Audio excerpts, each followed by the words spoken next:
is Jahmyra, and today we're going to be having a conversation to get to know each other more about our life and struggles growing up. Okay. How you doing? You doing good today? I'm doing good, and you?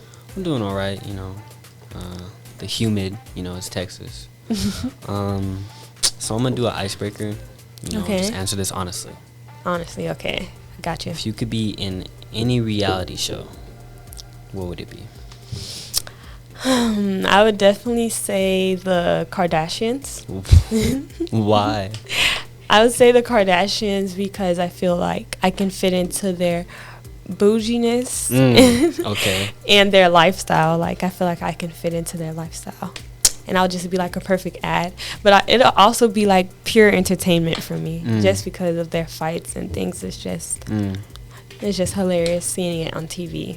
I could see you in that. Okay. And how about you? What would your reality TV show be? Love and Hip Hop? No, I'm just kidding. Honestly, it would be Love Island. Okay, and why?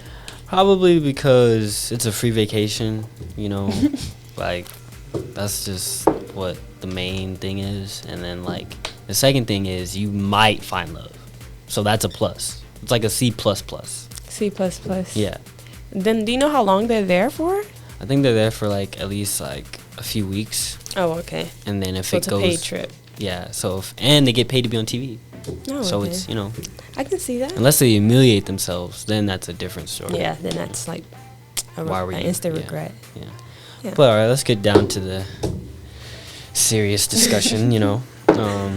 How was your high school experience? My high school experience in the beginning definitely started off fun. It was definitely different from middle school, so I did get a feel of high school life. But towards the end, I would say, and it was a little more challenging because I have my daughter, so I was juggling school and also like the responsibility of being a mom. But not just that, towards the end, COVID came. So the whole transition with online school and then having my daughter and trying to finish school at the same time, it was very challenging. But towards the end, my senior year, towards the end of my senior year, it got a little more easier because I know like I was closer to finishing. So it was like a relief then at that point, and I allowed myself to have fun again. That's good. Yes. I'm glad you overcame that, Yes, thank you. Do you have a role model growing up, and if so, who and why? So I didn't have one role model, as a father, but I had multiple in my life. Growing up, I had my neighbor who like taught me a lot of like things about family and helped me with building my first basketball court in my driveway. Hours on hours digging a hole just to put a pole in, and then you got to attach the rim and the backboard and stuff like that. So he taught me the importance of like hard work, I would say. Oh, that's and awesome. Then my second role model was probably my high school coach, my freshman year. He just taught me a lot about like planning ahead, like confidence and preparation. Nice. So I would say those are the only two I really had in my life. Oh, that's awesome though. Yeah. Seems like they taught you like life skills that you can, bring on to the remaining years. So that's good. That's good. What struggles do you think you overcame as a young adult? Some struggles I believe I've overcome as a young adult would definitely be just coming out the house, like moving out my mom's. Oof. It was a huge transition. Even though I was super excited to be out on my own and my daughter, we had our own space. Yeah. It was just hard because growing up all this time with your family, always living in the house with them, being with your mom and, family basically, having to move out, even though like you're in the same city, it was still like a hard transition. So mine was still leaving. It was still a hard transition. Yeah.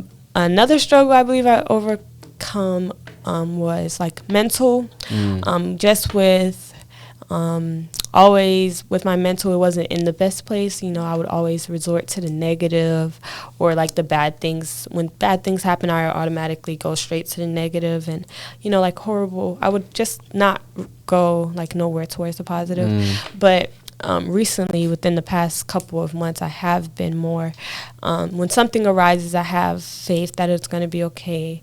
You know, thanks to the help of Juan and Angela, you know, they're the best. Yeah. But they helped us. Shout out Juan and Angela. Shout out Juan and Angela. But they've helped me a lot with, you know, my mental, and just always reminding me that even, you know, when struggles or obstacles do arise, to just have faith and know that it's going to be okay. So. Yeah, like that's what I try to instill in myself whenever I feel doubt or just any type of doubt, like in my capabilities or myself in general. I really just look to find the positive in the situation instead of the negative. Yeah, absolutely. That ultimately is the best solution. Yeah, agreed. What do you got for me? What do you got for me? Okay. Hit me. My next question will be to you is, what struggles did you face from moving from New Mexico to Texas on your own? So the main struggle, I would say, is just learning how to be an adult, because a lot of my life I was around my grandma. And it's not like she babied me or anything, but she really she didn't equip me with some of the skills that you need as an adult. Oh, I see. And some of the things you need to know, you know, growing up. But moving away was hard, mostly because, you know, I love my relationships with my family and my friends. Yeah. My whole life was in New Mexico, so it was really hard at first. But once I got adjusted over here and like found out like the culture over here and how people, you know, think and work, and I really liked it over here. Besides the heat. That's good though. Yeah. It takes a lot of courage to move, Yeah. you know, states away on your own, not knowing what's to come, and so that's good. That's really good. Proud of you for that. Yeah. Different environment, you know, because where I lived in Mexico was a small town. So realistically, I was around small-minded people, and I just needed a change of environment to really change my mentality and my mindset. Yeah, that's awesome. Yeah. Do you feel as if right now you will be able to overcome any obstacle you face because of what you overcame in the past? The answer to that would be absolutely yes. Especially these past 7 weeks. I feel like my faith has beyond grown. So, and then like you said, with my past obstacles that I have overcome, it gives me more faith and, you know, just more strength to know that whatever does arise, because obstacles are just, it's not a normal thing, but it's bound to happen. Things come up in life, and it's like either a challenge I learned that you don't let that defeat you, or you don't let that stop you. So I do feel like if other obstacles were to come up, I will always, like, you know, reference what I've gone through and how I've overcome it. Even just like with the help of my mentors and how they've helped me build myself to have the mentality to be able to know that when things do arise, that, you know, that it'll be okay and that it's going to work out no matter the situation. My question for you is, what is your motivation to do better and to be better? So realistically, if you would have asked me this question a while ago, I probably would have said my grandmother, you know. But now that I'm older, you know, I've been through some things, have a different mentality. I would say my biggest motivation is myself, because I feel like in life and in anything you want to do with your life, it really is you versus you. You're your biggest fan, you're your biggest opponent. So if you plan ahead and set aside some goals for yourself and you achieve those goals, then those are the goals you want to reach past and overcome to new heights and new goals. So in reality, yeah, like myself is my biggest motivation. Oh, awesome. And so have you been using that for like the previous, how long have you been saying you've been like motivating yourself to do better? I say for this whole year. Oh, okay. Ever since I moved, or ever since I graduated, actually. I wanted to not just grow physically, but like spiritually mentally, in all aspects, really. Yeah, I just think that it's important for the human experience to not limit yourself to certain capabilities, whether that be physical, mental, or spiritual. Great answer. Great answer. If you had to listen to one album for the rest of your life, what would it be?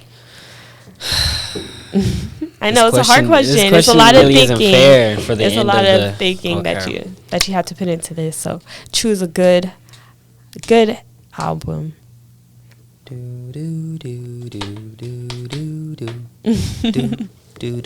No, okay. Favorite album that I would have to listen to the rest of my life would probably most likely be 2014 Forest Hills Drive by J. Cole. Ooh, I know that one. Yeah. Why did you choose that particular one? Honestly, I feel like it just relates to a lot of young black African Americans in America, you know, struggling to find a way out, an escape, but don't want to get caught up in a life of mischief and drama, you know. It speaks a lot to me specifically, just about him playing basketball, thinking that he had a dream until realistically he figured out like the dream wasn't what he really wanted. So now he has to be on a whole different mission to achieve that dream. So, I see. Yeah. Oh, that's a good answer. What's your favorite album? I had to put a lot of thought into this. Okay. But if I had to break it down, let me think. Let's see. I would definitely say "Sold Out" by Janae Cole. And the reason being is just because, like, in her album, all of those songs, like the lyrics, the background, like all of it comes together, and it's just like a peaceful album.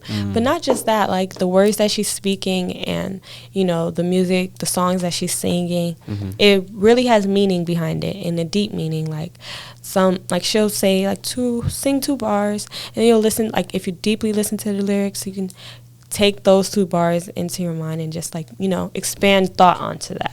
So I really love her album, and just the way, like, how peaceful, like, speaks to your soul. So it's really nice. With the way she sings and raps, she basically is creating a portrait. Oh, so you say like an image, like something, that you can visualize. Okay. Yeah, completely. That's a talent. Yes. Well, yeah. I enjoyed conversating with you and sharing our strengths and our some of our weaknesses, some of the things we've been through. You know, I enjoyed your company. I agree. Thank you for having this conversation with me. It was good knowing, you know, a little more about what you think, you know, where your mind is, and the struggles and things that you have overcome. So thank you. Thank you.